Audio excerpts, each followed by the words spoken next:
आज मेरे साथ जो शख्सियत आप देख रहे हैं किसी तारुफ के मोहताज नहीं है। महजुद्दीन मलिक डोडा ईस्ट के रुकने असेंबली हैं।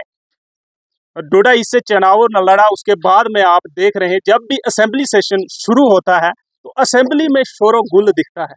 महराज मलिक जो है हमेशा असेंबली में आग बोला रहते हैं, दूसरे लीडरों को टोकते रहते हैं।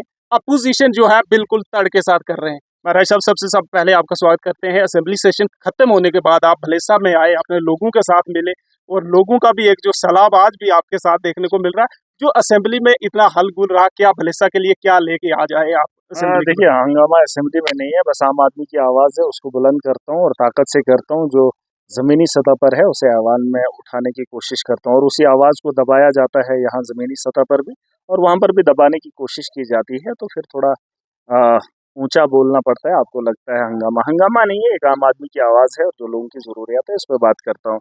और रही बात कॉन्स्टिट्यूंसी को लेकर, कॉन्स्टिट्यूंसी को बेहतर करने की एक कोशिश है।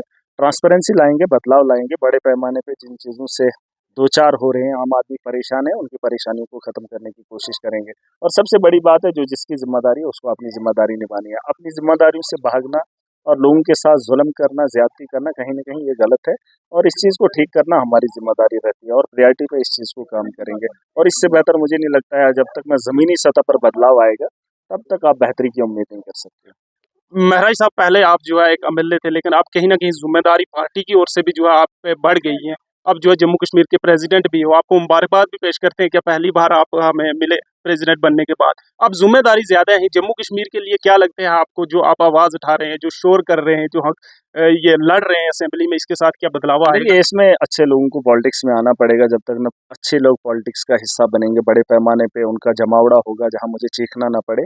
अकेला इसलिए चीख रहा हूं क्योंकि बाकी लोग जो हैं अलग तर्ज के हैं, उन्हें लोगों से दूर दूर का वास्ता नहीं है। वो चुनाव जीत कर आए हैं, अपना घर बसाएंगे, उन्होंने इन्वेस्ट किया है, अब वहां से हासिल करेंगे।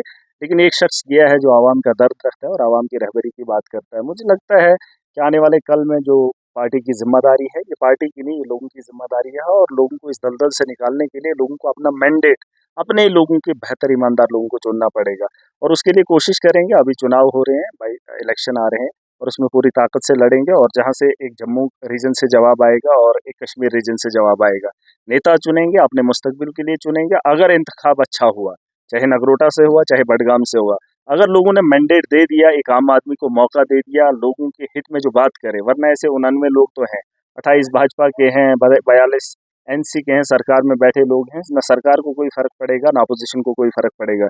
लेकिन अगर उन जगहों से हम जो है हमारे लोग जीत कर आएंगे, लोगों की आवाज़ जीत कर आएंगे, तो यकीनन आने वाले 4 साल आप देखेंगे जम्मू कश्मीर के अवाम की बेहतरी की आवाज़ उठेगी। वहाँ महराज अकेला नहीं होगा, अगर 2 लोग और होंगे, पूरी ताकत से आवाज़ रखेंगे और अपोजिशन को स्ट्रांग भी करेंगे, सरकार को भी स्ट्रांग करेंगे और सरकार को मजबूर करेंगे ज़मीनी सतह पे बड़ा बदलाव लाने की। ज़िम्मेदारी है, निभाएँ। देखिए, कुछ लोगों का कहना है कि महराज जो है एक कम्युनिटी को टारगेट करता है, हमेशा जो बोलते हैं हिंदू लोगों के खिलाफ बोलते हैं। देखिए, ये हिंदू है, मुस्लिम है, सिख है, ईसाई है, क्योंकि ऐसा ही है। जो हकीकत है उसको तो बयान करना बहुत ज़रूरी है। कुछ लोगों को तकलीफ होती है, होने दो, जो सच्चाई है वो तो बोलेंगे। सच बोलना अगर इतना कड़वा है तो ये रोज़ सुनेंगे आप, और जो ज़िम्रे में होगा, जो बातें होंगी, वो तो हम मनवाएंगे। प्रोटेस्ट भी आपके खिलाफ किए गए, कहा गया होते रहते महराज हैं। मलिक जो है तो हिंदू कम्युनिटी वो को बोला दलाल हिंदू हैं, शराब नहीं पीता नहीं, है। वो दलाल हैं जो तलवे चाटते हैं, पीते तो सब हैं। यहाँ खोलने की क्या ज़रूरत थी, है ना? ड्रग्स लाने की क्या ज़रूरत थी? बच्चों को तालीम से महरूम रखते हो, रोज़गार से महरूम रखते हो, और ये बातें करोगे। ये यहाँ पर जो शराब का ठेका खोला, धुंधों में खोलने की क्या ज़रूरत थी?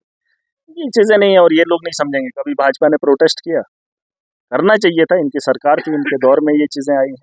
और यहाँ तो पहले इन्होंने स्कूल के बगल में ठेका लगाया था, फिर वहाँ से मैंने उठवाया, और वहाँ से उठाकर अब इस स्कूल के बगल में लगाया। ये चीज़ें नहीं होती है। जब आप नशा आम करते हो, नशे को आप रोक नहीं सकते हो। और इसके लिए मैं जवानों को कहना चाहूँगा, इस चीज़ से बाज आ जाइए, ताकि अपना मुस्तकबिल बेहतर बने। जो पैसा कमाते हो वो नशे में धुत होने के लिए कर रहे हो।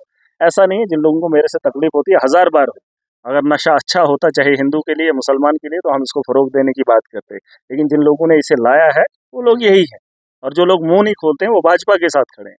और ऐसा नहीं है, मुझे इन पे बात नहीं करनी है। ये लोग, ये यहाँ का मामला नहीं है कि गुंडों के अंदर ऐसा माहौल है। ये पूरे जम्मू कश्मीर के अंदर इनका ऐसा ही माहौल है, और इस माहौल को ठीक करने के लिए हमें खड़ा होना आखिर पे पड़ेगा। नौजवान के लिए क्या? देखिए, नौजवान किसी का भी हो, जैसे आपने कहा हिंदू और मुसलमान की बात, हिंदू भी परेशान है, मुसलमान भी परेशान। नौजवान इस वक्त बेरोजगारी के आलम में जूझ रहा है, और जो थोड़ा बहुत पैसा है उसको जो है लुटा रहा है नशे में। मैं चाहता हूँ नौजवानों को समझना चाहिए, अकल से काम लेना चाहिए और नेताओं की बात समझनी चाहिए। जो नेता आपका इस्तेमाल करके अपने घरों को बना रहे हैं और आपको लुटवा रहे हैं, आपकी आपकी ज़िंदगी के बारे में नहीं सोच सकते हैं। मुझे बताओ कहाँ बदलाव आया? अगर बदलाव आया होता, जो गवर्नमेंट की स्कीमें हैं, उन स्कीमों में लेने के लिए भी आपको करप्शन देनी पड़ती है। जाइए कि हाँ, डिपार्टमेंट के अंदर पता कर लीजिए, जो गवर्नमेंट की स्पॉन्सर्ड स्कीम है, चाहे वो दिल्ली से आई है, चाहे मोदी सरकार ने दी है, क्या सही सलामत एक आम आदमी तक पहुँच रही है? नहीं पहुँच रही है। उसको महीनों वो चलवाया जाता है, उनके जूते घिसवाए जाते हैं, उसके बाद भी एक आदमी को इंसाफ नहीं मिलता है। तो ये बहानाबाजी बंद करे, जो सरकार में है, चाहे आपने वोट ले लिए, अब तो आम आदमी का काम करो। फ़ोन कराने के बाद भी किसी आदमी का काम होता है, ये तरीका है?